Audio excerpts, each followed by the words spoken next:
नमस्कार दोस्तों, स्वागत है आपका एडवांस इंजीनियरिंग क्लासेस के हमारे इस डिजिटल प्लेटफॉर्म पर। दोस्तों, हमारी सीरीज चल रही है महातांडव टेस्ट सीरीज। अपने आप में प्रैक्टिस पेपर है अपने आप में, जो आपने पढ़ा है पिछले 30 से 35 वीडियो क्लासेस में, जो आपने एमपी जीके को जानने का प्रयास किया है, एमपी की हिस्ट्री, एमपी की पॉलिटी, एमपी की इकोनॉमिक्स, एमपी का आर्ट एंड कल्चर जो आपने पढ़ा है, उसकी प्रैक्टिस के लिए हमने ये सीरीज शुरू की गई है महातांडव सीरीज, जिसमें हम 3 लेक्चर देख चुके हैं, जिसमें हमने हर लेक्चर में 20 क्वेश्चन को सॉल्व करने का प्रयास किया है, यानी लगभग अब 60 क्वेश्चन तक हम सॉल्व कर चुके हैं। लेकिन जब हम एक क्वेश्चन सॉल्व करते हैं तो उससे संबंधित हम बाकी इंफॉर्मेशन भी इकट्ठी करते जाते हैं, यानी एवरेज हमारा उद्देश्य ये है कि हम भले ही 20 क्वेश्चन सॉल्व करें, लेकिन 20 क्वेश्चन से संबंधित और कितने क्वेश्चन आ सकते हैं उनकी चर्चा भी हम साथ में करते हैं। चलिए इसी सीरीज को आगे बढ़ाते हैं और आज नेक्स्ट लेक्चर नंबर 4 में शुरू करते हैं आज के नए 20 प्रश्न। चलिए, तो पहला क्वेश्चन आता है हमारा, निम्न में से मालवा क्षेत्र में ऐसा कौन सा लोकगीत है, ठीक है, मालवा क्षेत्र में ऐसा कौन सा लोकगीत है जिसमें वाद्य यंत्र का प्रयोग नहीं होता, यानी कोई भी इंस्ट्रूमेंट का यूज नहीं होता। लेकिन याद रखिए, पहला क्वेश्चन पूछ रहा है मालवा क्षेत्र का, तो पहले तो आपको ही मालूम होना चाहिए मालवा क्षेत्र की बात हो रही है। अगर आपने नहीं भी मालूम है आपको कोई वाद्य यंत्र का इंस्ट्रूमेंट का इस्तेमाल होता है या नहीं होता है, अगर नहीं भी मालूम है तो पहला लॉजिक लगाने के लिए आपको मालूम होना चाहिए कि बात किसकी हो रही है। बात हो रही है मालवा के इलाके की, याद रखिए। तो सबसे पहले देखिए, इन सारे गीतों में पहले पता कीजिए मालवा के गीत कौन कौन से हैं। अब देखिए, जैसे हम लिखा हुआ है निर्गुणी गायक, ठीक है, याद रखिएगा, ये निर्माण के इलाकों में होता है। रेलो गीत, रेलो आपके कोरकू और गोंड जनजाति, भील जनजाति में होने वाला महत्वपूर्ण गायन शैली है अपने आप में। बरसाती बारात, ठीक है, बरसाती बारात जो है ये मालवा के इलाकों में होता है, अच्छा खासा होता है, और संजा गीत भी मालवा के इलाकों में होता है। यानी हमने 2 ऑप्शन को हटा दिया, अब 2 ऑप्शन बचे, संजा और बरसाती।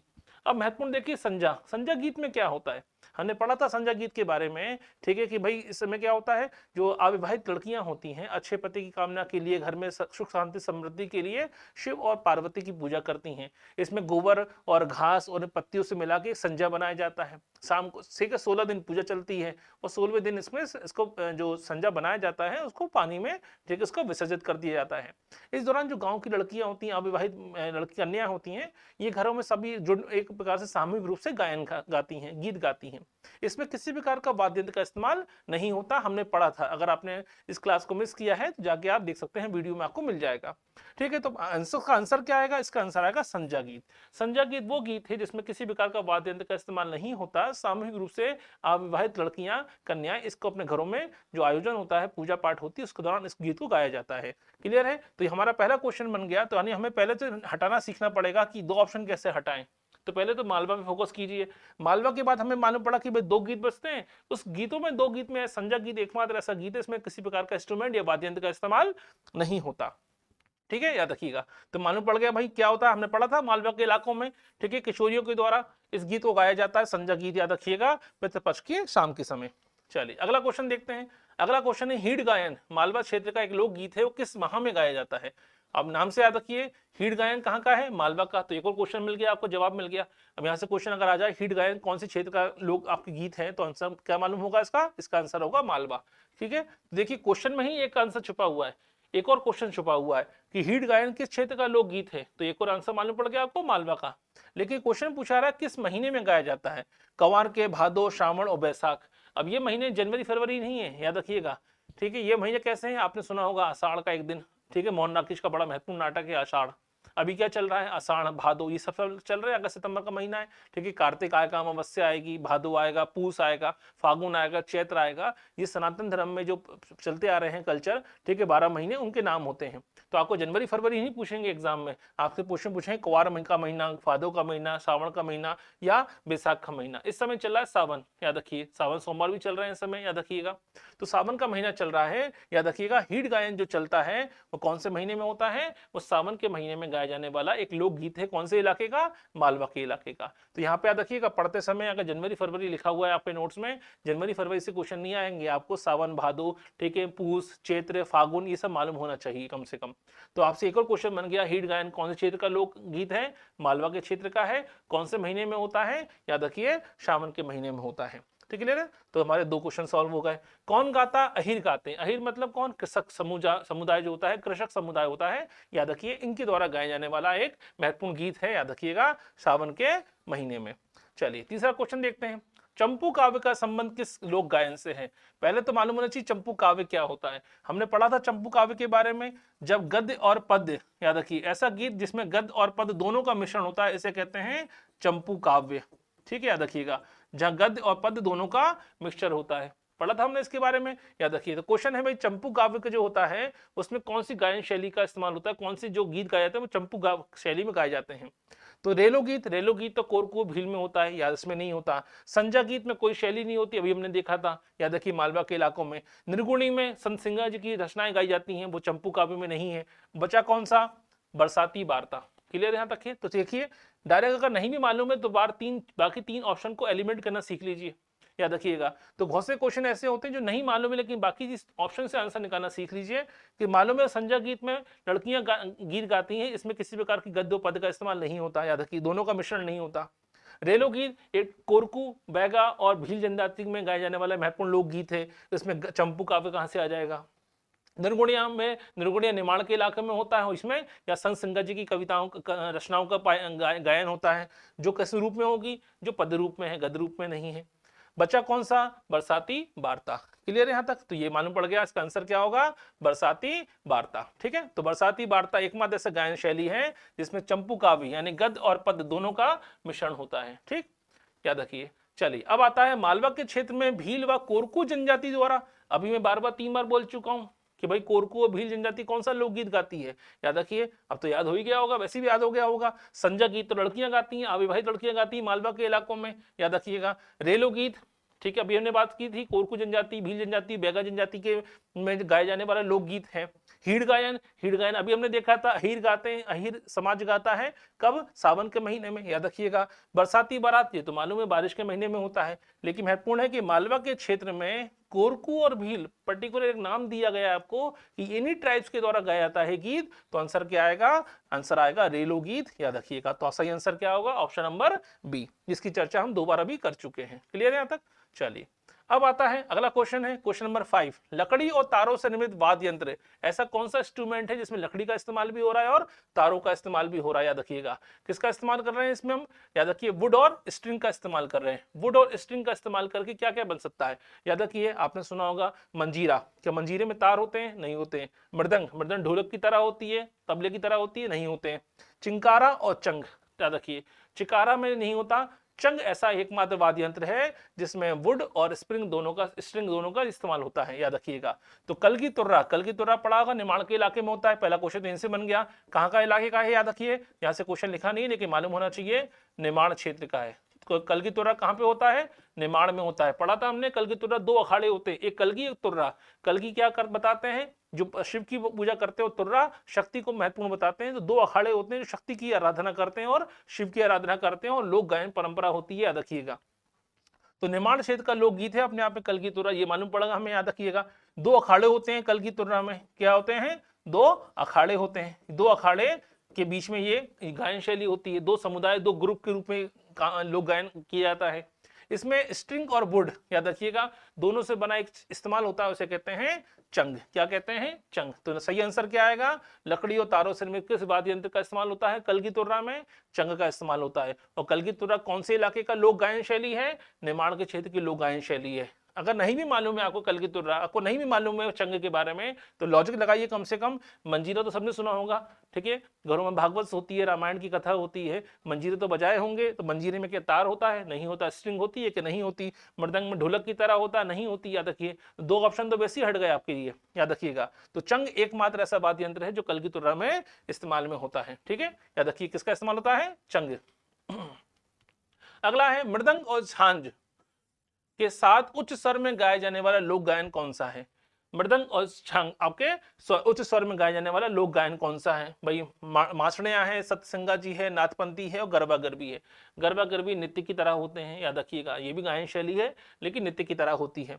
नाथपंथी भजन जो होते हैं वो जानता एक तारे पे होते हैं, याद रखिएगा, ठीक है। संत सिंगा जी के भजन ऐसे हैं जो मृदंग और झांझ पर इस्तेमाल होता है, याद रखिए। इन चीजों को आपको याद ही करना पड़ेगा, इसका कोई लॉजिक नहीं लगता, याद रखिए। तो नाथपंथी ज्यादातर कैसे पे होते हैं? नाथपंथी एक तारे का इस्तेमाल करते हैं, एक तारा होता है उस पर याद होती है, खड़ू होता है, ठीक है, हाथ से बजाने वाला, उसका इस्तेमाल होता है, ठीक है। तो आंसर क्या आएगा इसका? संत सिंगा जी, याद रखिए, ठीक।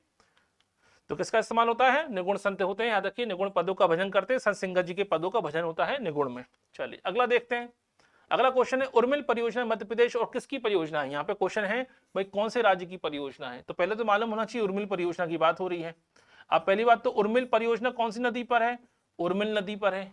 अब उर्मिल नदी है कहां पर? उर्मिल नदी है छतरपुर में, याद रखिए। और छतरपुर का सीमा बॉर्डर किससे लगता है? छतरपुर की सीमा लगती है उत्तर प्रदेश के साथ। तो लग गया लॉजिक। अब देखिए यहां से एक और क्वेश्चन सॉल्व हो गया कि उर्मिल परियोजना कौन से जिले में है? छतरपुर में है। कौन सी नदी पर है? उर्मिल नदी पर है। तो छतरपुर का बॉर्डर किससे लगता है? यूपी के साथ लगता है। तो यहाँ पर आंसर क्या आ जाएगा? यहाँ आंसर आ जाएगा उत्तर प्रदेश, यानी आंसर क्या होगा? ठीक है, उत्तर प्रदेश। क्लियर है? तो हमने केवल उर्मिल परियोजना नहीं पढ़ी, हमने उर्मिल परियोजना की नदी पढ़ ली, उर्मिल परियोजना की हमने जिला पढ़ लिया किस जिले में है। और उत्तर छतरपुर का डिस्ट्रिक्ट किससे लगता है? जिला किससे लगता है? उत्तर प्रदेश से लगता है, सीमा से लगता है छतरपुर जिला। तो ये देखिए हमने केवल एक क्वेश्चन नहीं पढ़ा बल्कि उससे संबंधित 2 क्वेश्चन और पढ़ लिए। क्लियर है? यहां तक याद रखिएगा। ये है हमारे समान जानकारी। अब आता है देखिए उर्मिल परियोजना किसकी परियोजना है? उत्तर प्रदेश और मध्य प्रदेश की संयुक्त परियोजना है। 1978 में याद रखिए ये परियोजना शुरू की गई थी। अब आता है अगला क्वेश्चन है NHDC Narmada hydro electric development corporation की स्थापना कब हुई? याद रखिए ये कॉर्पोरेशन है कहां पर? भोपाल में, याद रखिएगा। पहला क्वेश्चन यहीं से बन गया। अब डायरेक्ट क्वेश्चन बनता है, वैसे क्वेश्चन में कोई लॉजिक काम नहीं करता क्योंकि बाकी 3 ऑप्शन में किसी काम की ऑप्शन नहीं है। आपको 2001, सन 2000, 2004, 2002 आपको याद होना पड़ता है, याद रखिए। इनमें कोई लॉजिक काम नहीं करता कि आप ऑप्शन से आंसर निकाल दोगे, और ऑप्शन से कोई आंसर निकालने की जरूरत नहीं है। इसमें आपको डायरेक्ट याद करना पड़ेगा कि 2000 में इसकी स्थापना हुई थी, सन 2000 में इसकी स्थापना हुई थी, 1 अगस्त 2000 को इसकी स्थापना की गई थी। बस इसमें ऐसे क्वेश्चनों में कोई लॉजिक नहीं लगता, आपको मालूम होना चाहिए, याद रखिए। चलिए इसमें अगला क्वेश्चन है निम्न में से कौन सा बांध मध्य प्रदेश का सबसे बड़ा बांध है? तो क्वेश्चन क्या है? सबसे बड़ा बांध है मध्य प्रदेश का। जब मध्य प्रदेश का सबसे बड़े बांध की बात करते हैं तो 4 ऑप्शन क्या दिए जा रहे हैं आपको? 4 ऑप्शन दिए जा रहे हैं, तवा बांध, मान बांध, ठीक है, इसके अलावा माता टीला और इंदिरा सागर या इंदिरा सागर बांध। ठीक है, 4 ऑप्शन है आपके पास। तवा बांध हम जानते हैं कि तवा किसकी सहायक नदी है? नर्मदा की सहायक नदी है। और जो तवा बांध है ये कहां पर है? ये होशंगाबाद में आता है, याद रखिए। कहां पर है? होशंगाबाद में, याद रखिए होशंगाबाद। ठीक है, होशंगाबाद में है ये बांध। मान बांध की बात करें तो मान परियोजना कहां पर है? मान परियोजना कहां पर आती है? ये आती है आपके धार डिस्ट्रिक्ट में आएगी, याद रखिए मान परियोजना आती है। ठीक है, माता टीला की बात करें तो माता टीला तो किस नदी पर है? यहाँ पूछा गया सबसे बड़ा बांध माता टीला, याद रखिएगा ये उत्तर प्रदेश में है, याद रखिए उत्तर प्रदेश में ललितपुर जिले में आता है, बेतवा नदी पर आता है। कौन सी नदी पर आता है? बेतवा नदी पर आता है। और जो मान बांध है ये धार डिस्ट्रिक्ट में आता है, मान नदी पर आता है, लेकिन ये बेतवा नदी पर आता है ललितपुर जिले में। ठीक है, ललितपुर डिस्ट्रिक्ट में आता है। बचा कौन सा? इंदिरा सागर बांध। इंदिरा सागर बांध नर्मदा नदी पर है। कहां पर है? खंडवा डिस्ट्रिक्ट में आता है, याद रखिए खंडवा में। क्या कहते हैं इसे? इसे पुनासा बांध भी कहते हैं, पुनासा डैम भी कहते हैं। ठीक है, याद रखिएगा, तो पुनासा बांध भी कहते हैं इसे। तो इतनी जानकारी आपको मिल गई। अब देखिए क्वेश्चन आया था, केवल एक क्वेश्चन पूछा गया था कि बांध सबसे बड़ा बांध कौन सा मध्य प्रदेश का? तो सबसे बड़ा बांध है इंदिरा सागर। लेकिन केवल इस जानकारी हासिल करने से कुछ होगा नहीं, बाकी 3 बांध भी आपको जानकारी मालूम होना चाहिए। तो तवा बांध कहां पर है? तवा नदी पर है, होशंगाबाद में आता है। मान बांध, मान डैम कहां पर है? मान नदी पर है, धार डिस्ट्रिक्ट में आता है। माता टीला बेतवा नदी पर है, उत्तर प्रदेश ललितपुर में आता है। इंदिरा सागर नर्मदा नदी पर है, खंडवा डिस्ट्रिक्ट में आता है। इसी को हम कहते हैं पुनासा बांध। ठीक है, आंसर क्या आएगा इसका? इंदिरा सागर डैम, जो एमपी का सबसे बड़ा डैम है। क्लियर है? तो खंडवा जिले में है, पुनासा नाम की जगह पर है इंदिरा सागर डैम, याद रखिएगा नर्मदा नदी पर है। चलिए अगला क्वेश्चन है निम्न में से कौन सा बांध मध्य प्रदेश का सबसे बड़ा बांध है? ठीक है, याद रखिएगा। तो सूची बनाई गई है इसमें, याद रखिएगा। तो सूची देखिए कौन कौन सी हैं। अब ये क्वेश्चन महत्वपूर्ण नहीं है, सबसे बड़ा बांध है, याद रखिए महत्वपूर्ण है कि मैच द कॉलम वाला क्वेश्चन पूछा गया है आपसे, आपको मैच द कॉलम जमाने हैं। अब देखिए पहला बात आ रही पुनासा, अभी पढ़ा पुनासा बांध के बारे में। पुनासा बांध कहां पर है? खंडवा डिस्ट्रिक्ट में आता है। कौन सी नदी पर है? नर्मदा नदी पर है। तो नर्मदा कहां पर है? ऑप्शन नंबर डी, तो ऑप्शन नंबर डी हो गया। ठीक है, ऑप्शन नंबर डी हो गया। दूसरा है गांधी सागर। हमने इससे पहले पढ़ा था, पेपर सॉल्व किया था, तो हमने पढ़ा था गांधी सागर कहां पर है? मंदसौर में। कौन सी नदी पर है? चंबल नदी पर है। चंबल घाटी परियोजना में 3 बांध आते हैं, गांधी सागर, जवाहर सागर और राणा प्रताप सागर। तो क्वेश्चन पूछा गया गांधी सागर कौन सी नदी पर आएगा, चंबल नदी पर आएगा। चंबल का ऑप्शन क्या है, ऑप्शन नंबर सी आता है, देखिए ऑप्शन नंबर सी। बाण सागर हमने पढ़ा था, बाण सागर के बारे में, सोन नदी पर है। बाण सागर डैम शहडोल के देवलोन नाम के स्थान पर बना हुआ है डैम है ये। बाण सागर में 3 स्टेट की परियोजना है। पिछली क्लास में हमने देखा था, पिछले लेक्चर में जब पेपर सॉल्व कर रहे थे हम, तो हमने पेपर सॉल्व करते हुए देखा था कि 3 स्टेट वाला क्वेश्चन आया था। एमपी, यूपी और बिहार, 3 स्टेट का ज्वाइंट प्रोजेक्ट है बाण सागर। एक और क्वेश्चन मालूम पड़ गया आपको, बाण सागर कितने राज्यों की परियोजना है, 3 स्टेट की, MP, UP and Bihar. Answer क्या आएगा, कौन सी नदी पर है, याद रखिए सोन नदी पर आता है ए। माता टीला, अभी बात हुई थी माता टीला की, माता टीला कौन सी नदी पर आता है, बेतवा नदी पर आता है, लगा दीजिए ऑप्शन बी। ठीक है, तो आंसर क्या आ गया, डीसी ए बी, लगा लीजिए DC A B, option number A. Clear है यहां तक। तो केवल एक इंफॉर्मेशन याद नहीं करनी है, केवल मैच द कॉलम वाला क्वेश्चन सॉल्व नहीं करना है, इससे संबंधित जो इंफॉर्मेशन है वो भी इकट्ठी करनी है। जैसे पुनासा बांध कौन सी नदी पर है, नर्मदा पर, तो कौन सी जिले में आता है, खंडवा डिस्ट्रिक्ट में आता है, याद रखिएगा कौन से डिस्ट्रिक्ट में आता है, खंडवा डिस्ट्रिक्ट में आता है। अभी पढ़ा था, इसको इंदिरा सागर डैम भी कहते हैं और सबसे लार्जेस्ट डैम है एमपी का। दूसरा गांधी सागर कहां पर आता है, मंदसौर डिस्ट्रिक्ट में आता है। कौन से डिस्ट्रिक्ट में आता है, मंदसौर डिस्ट्रिक्ट में आता है। कौन सी नदी पर है, चंबल नदी पर आता है, याद रखिए। तीसरा बाण सागर, बाण सागर कहां पर है, शहडोल में आता है। ठीक है, शहडोल डिस्ट्रिक्ट में आता है। किसका परियोजना है, एमपी, यूपी और बिहार की ज्वाइंट प्रोजेक्ट है। माता टीला, माता टीला बेतवा नदी पर है, ललितपुर डिस्ट्रिक्ट में आता है। ललितपुर कहां पर है, ठीक है, ललितपुर उत्तर प्रदेश में आता है, हमारे यहाँ नहीं है, याद रखिएगा। ठीक है, चलिए, तो ये मालूम पड़ गया कौन कौन सी रिवर है, पुनासा, नर्मदा, गांधी सागर, चंबल, बाणसा का सोन, माता टीला बेतवा नदी पर है। चलिए अगला क्वेश्चन देखते हैं। क्वेश्चन नंबर 11 है, मटियारी नदी पर स्थित मटियारी परियोजना किस जिले में स्थित है। अब मटियारी नदी को याद रखिए, मटियारी एक नदी है जो किसकी ट्रिब्यूटरी है, बंजर नदी की। ठीक है, बंजर नदी की सहायक नदी है, बंजर की ट्रिब्यूटरी है, सहायक नदी है, कौन सी, याद रखिए मटियारी। कौन सी नदी है, मटियारी नदी बंजर नदी की सहायक नदी है। अब मटियारी नदी कहां पर आती है, ये आती है मंडला डिस्ट्रिक्ट में। कहां पर है, मंडला डिस्ट्रिक्ट में, मंडला जिले में बहती है। और जब परियोजना बनाएंगे तो कौन से जिले में होगी, आंसर सीधी सी बात है, मंडला जिले में होगी, क्योंकि बंजर नदी सहायक नदी है। आपने पढ़ा था, हमने पढ़ा था राष्ट्रीय उद्यान, कौन सा राष्ट्रीय उद्यान पढ़ा था हमने, महत्वपूर्ण राष्ट्रीय उद्यान पढ़ा था, कान्हा किसली राष्ट्रीय उद्यान, याद आ गया, कान्हा किसली नेशनल पार्क। ठीक है, तो कान्हा किसली नेशनल पार्क जब हमने पढ़ा था तो उसमें एक टॉपिक पढ़ा था हमने, कान्हा किसली नेशनल पार्क में, याद रखिए राष्ट्रीय उद्यान। कान्हा किसली नेशनल पार्क में हमने पढ़ा था कि 2 रिवर आती हैं, एक रिवर कौन सी है, हालो रिवर, हालो नदी, और दूसरी कौन सी थी, ठीक है, बंजर नदी। तो बंजर नदी, हालो नदी दोनों कहां पर है, दोनों ही है, कहां पे, मंडला डिस्ट्रिक्ट में, कान्हा किसली नेशनल पार्क में। उसी बंजर नदी की ट्रिब्यूटरी है कौन सी नदी, मटियारी नदी।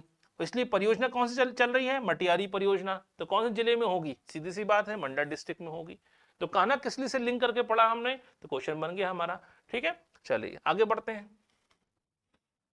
ठीक है, तो मटियारी किसकी नदी है, बंजर की सहायक नदी। 1978 में ये परियोजना शुरू की गई थी मंडला डिस्ट्रिक्ट में। ठीक है, मटियारी नदी।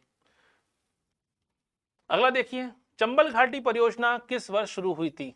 ठीक है, इससे पहले जब हमने टेस्ट सीरीज करी थी, कोई लेक्चर नंबर 3 में देखिएगा, जो प्रैक्टिस पेपर था हमारा, तीसरा प्रैक्टिस पेपर, उसमें क्वेश्चन आया भी था कि चंबल घाटी परियोजना, चंबल वैली प्रोजेक्ट, चंबल घाटी परियोजना, चंबल वैली जो प्रोजेक्ट है, ठीक है, याद रखिएगा।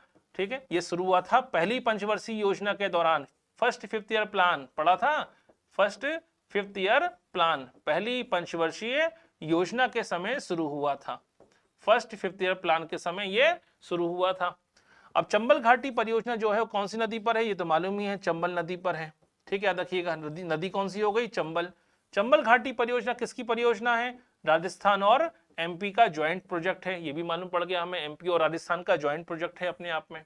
ठीक है, लेकिन क्वेश्चन और क्या बन सकता है, क्वेश्चन यहाँ से एक और ये बन सकता है कि शुरुआत कब हुई थी, ये शुरुआत हुई 1953-54 में। याद रखिए, पहली भारत मध्य प्रदेश की पहली नदी घाटी परियोजना है, और इसी परियोजना में 3 डैम बनाए गए, राणा प्रताप सागर, गांधी सागर और जवाहर सागर। और गांधी सागर डैम जो है मंदसौर डिस्ट्रिक्ट में है, एमपी का पहला हाइड्रो पावर प्रोजेक्ट है। तो आंसर क्या आएगा, 1953-54, पहली पंचवर्षीय योजना के दौरान, पहली 5th ईयर प्लान। ठीक है, 5th ईयर प्लान में शुरू किया गया था। क्लियर यहां तक, चलो मालूम हो गया। ठीक है, 53-54 में शुरू हुआ था, चंबल नदी पर, राजस्थान और यूपी का ज्वाइंट पावर प्रोजेक्ट है। ठीक है, देखिए लिखा भी है प्रथम पंचवर्षीय योजना। ठीक है, अगला है क्वेश्चन नंबर 13 को देखें, सूती वस्त्रों की राजधानी किसे कहा जाता है? टेक्सटाइल, याद रखिएगा। और सूती वस्त्रों की राजधानी की बात हो रही है, हम सब जानते हैं, हमने कई बार पढ़ा था, याद रखिएगा। सूती वस्त्र का सबसे बड़ा केंद्र है, ठीक है, एमपी के बात करें तो गुजरात और महाराष्ट्र के बाद एमपी की 3rd पोजीशन पे आता है। मिनी मुंबई कहा जाता है, याद रखिए किसको? इंदौर को। और मुंबई को कहते हैं सूती वस्त्रों की राजधानी भारत की, याद रखिएगा। मुंबई को क्या कहते हैं? मुंबई को कहते हैं, याद रखिए, टेक्सटाइल कैपिटल। इंडिया की टेक्सटाइल कैपिटल कहते हैं मुंबई को। और मिनी मुंबई किसे कहते हैं? इंदौर को कहते हैं। क्यों? क्योंकि इंदौर में भी टेक्सटाइल इंडस्ट्री का सबसे बड़ा सेंटर है। यही कारण है कि आंसर क्या आ जाएगा? इंदौर। क्लियर है यहाँ तक? याद रखिएगा। सबसे बड़ी ये एक है मालवा कॉटन मिल। जो मालवा कॉटन मिल है वो एमपी की सबसे बड़ी कॉटन मिल है, वो कहां पर है? इंदौर में आती है, याद रखिएगा, मालवा कॉटन मिल। तो एमपी की सबसे बड़ी कॉटन मिल है मालवा कॉटन मिल, कहां पर है? ठीक है, इंदौर में है। इसलिए नहीं कहते हैं, बल्कि कारण ये है कि यहाँ पे प्रोडक्शन सबसे ज्यादा होता है, याद रखिए, पूरा सेंट्रलाइज है अपने यहाँ पे इंदौर कॉटन इंडस्ट्री का। तो सूती वस्त्रों की राजधानी किसे कहते हैं? उज्जैन को कहते हैं। चलिए अगला क्वेश्चन देखें। ठीक है, मध्य प्रदेश में सूक्ष्म लघु और मध्यम उद्योग एमएसएमई की स्थापना किस वर्ष की गई थी? एमएसएमई का मतलब क्या होता है? Micro small medium enterprises. Micro small medium enterprises, ठीक है। तो माइक्रो स्मॉल मीडियम इंटरप्राइजेस होते क्या है? याद रखिए, एमएसएमई की बात हम करें तो इसको बांटा गया है सर्विस सेक्टर में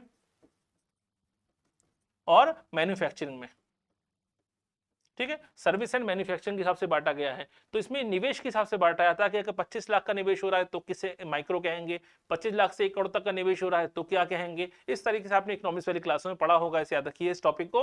यहाँ से क्वेश्चन पूछा जा रहा है कि जो सूक्ष्म लघु मध्यम उद्योग है इसकी स्थापना कब हुई? ये स्थापित हुआ है 2016 में। कब स्थापित हुआ है? 2016 में। क्लियर है? यहाँ से डायरेक्ट सन वाले क्वेश्चन जो होते हैं उनमें लॉजिक लगता ही नहीं है। क्यों नहीं लगने वाला? क्योंकि इसमें आपको याद होना चाहिए, याद रखिएगा। तो देखिए 5 5 5 सब में लिखा हुआ है, लेकिन समस्या कब आएगी? कंफ्यूजन हो जाता है इस टाइप के डेटा बेस्ड क्वेश्चनों में। याद रखिए, बहुत सारे संगठन है, बहुत सारे ऑर्गेनाइजेशन, कितना पढ़ेंगे? ये जरूरी है कि 1-2 बार अच्छे से पेपर सॉल्व कर लीजिए, 1-2 अच्छे बार अच्छे से प्रैक्टिस कर लीजिए, काम हो जाएगा। तो एमएसएमई की स्थापना कब हुई? 2016 में हुई है। MSME micro small medium enterprises को कहते हैं, याद रखिएगा। इसको निवेश के आधार पर इसको बांटा गया है, इन्वेस्टमेंट कैसा हो रहा है इस पर डिपेंड करता है, किसको हम माइक्रो कहेंगे, किसको स्मॉल कहेंगे और किसको मीडियम कहेंगे। चलिए अगला क्वेश्चन देखें। मध्य प्रदेश का लखनऊ किसे कहा जाता है? मध्य प्रदेश की लखनऊ की बात हो रही है, याद रखिए। बालाघाट लखनऊ का संबंध दिख रहा है क्या? नहीं। बालाघाट मिनरल्स के लिए फेमस है, लखनऊ रेशम के लिए फेमस है। अब देखिए लखनऊ कह क्यों रहे हैं, ठीक है। आपने सुना होगा चिकनकारी, ठीक है। लखनऊ में बड़ी बारीकी कारीगरी होती है, याद रखिए, आपके कपड़े पर, ठीक है, याद रखिए। तो चिकन कारीगरी में सबसे महत्वपूर्ण इस्तेमाल होता है किसका? रेशम का, सिल्क का इस्तेमाल होता है, रेशम का इस्तेमाल होता है। तो बालाघाट में, सिवनी में, छिंदवाड़ा, बैतूल में, यहाँ महत्वपूर्ण जिला है वो है सिवनी, ठीक है, याद रखिएगा। सिवनी जिले की हम बात करें तो यहाँ पे इरी नाम का जो रेशम होता है, इरी किस्म का, इरी क्वालिटी का जो रेशम होता है, बहुत आयात में होता है सिवनी जिले में। यही कारण है कि सिवनी जिले की अगर बात करें, यहीं से क्वेश्चन बनता है कि मध्य प्रदेश का लखनऊ किसे कहते हैं, तो आंसर लगा दीजिए सिवनी को। क्यों? क्योंकि जो काम लखनऊ में बड़े पैमाने पर होता है, कारीगरी का, चिकन कारीगरी का, या आपके जो कपड़े पर कारीगरी की जाती है, यही काम मध्य प्रदेश के सिवनी जिले में बड़े पैमाने पर होता है, याद रखिएगा। क्लियर है? तो इरी रेशम का इस्तेमाल ज्यादा होता है मध्य प्रदेश के लखनऊ, आपके सिवनी जिले में, इसलिए क्या कहते हैं इसको भी, याद रखिए, मध्य प्रदेश का लखनऊ कहते हैं। तो ऐसे क्वेश्चन अगर आ जाएं तो बन सकते हैं, आराम से बन जाएंगे, याद रखिएगा। क्यों? इरी नाम का रेशम ज्यादा होता है, यही कारण है। इंडस्ट्री सबसे ज्यादा इंडस्ट्री इस इलाके में है, सिवनी इलाके में रेशम की, यही कारण ऐसे क्या कहते हैं, मध्य प्रदेश का लखनऊ कहते हैं। अगला क्वेश्चन है, मुख्यमंत्री स्वरोजगार योजना के आवेदन पात्रता के संबंध में कौन सा कथन गलत है? पहले इसको देखिए, गलत है। कौन सा स्टेटमेंट सही नहीं है? करेक्ट, इनकरेक्ट स्टेटमेंट है, करेक्ट नहीं है। वही मुख्यमंत्री स्वरोजगार योजना है, अपने दम पर हम अपना रोजगार शुरू करना चाहते हैं, उसकी बात हो रही है। तो पहला तो मूल निवासी होना जरूरी है, सही बात है, होना जरूरी है, बिना मूल निवासी के सबको कौन बांट देंगे हम। दूसरा, न्यूनतम 5वीं पास कक्षा उत्तीर्ण होना चाहिए, कम से थोड़ा पढ़ा लिखा होना चाहिए, 5वीं पास तो नोट गिनना तो आना चाहिए कम से कम, तो 5वीं पास तो होना जरूरी है। तीसरा, आवेदन करते समय 18 साल से 45 साल की एज होना चाहिए। 18 साल से नीचे तो बालिग ही नहीं होता इंसान, व्यक्ति, तो उसको कैसे पैसे दे देंगे रोजगार के लिए। तो 18 से लेकर 45 साल की बात भी सही है।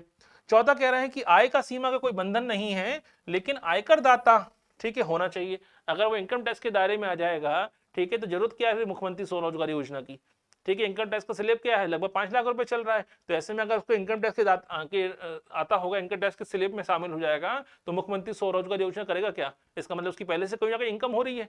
ये तो शुरू की गई है बेरोजगारों के लिए, ये तो शुरू की गई है जो अपने स्वरोजगार शुरू करना चाहते हैं उनके लिए। जो जो व्यक्ति पहले से आयकर दाता है वो कैसे शामिल हो जाएगा? इसका मतलब कौन सा स्टेटमेंट सही गलत है? ये स्टेटमेंट गलत है। क्लियर है? यानी 5वीं पास होना जरूरी है, कम से कम मूल निवासी होना जरूरी है, 18 से 45 साल की आयु आवश्यक है, लेकिन आयकर दाता नहीं होना चाहिए। ठीक है, चलिए अब आते हैं। ठीक है, उद्यम विकास संस्थान की स्थापना किस वर्ष की गई? उद्यमी विकास संस्थान की स्थापना किस वर्ष की गई? अब ऐसे क्वेश्चनों में याद रखिए, डेटाबेस से मैंने अभी कहा था तारीख वाले क्वेश्चन में आपको याद करना ही पड़ेगा। सीधा आंसर याद कर लीजिए 1980। याद रखिए 1980 में इसकी स्थापना हुई थी। याद रखिएगा 22 मार्च को। कहां पर है ये क्वेश्चन बन सकता है, भोपाल में है। कहां पर है ये? भोपाल में है। हो सकता है तारीख ना आए, सीधा सीधा आपसे डायरेक्ट क्वेश्चन पूछे कहां पर है उद्यमी विकास संस्थान, तो उद्यमी विकास संस्थान कहां पर है, डायरेक्ट क्वेश्चन पूछा गया तो आंसर कहां पे आएगा? भोपाल में है। ठीक है, चलिए आगे बढ़ते हैं।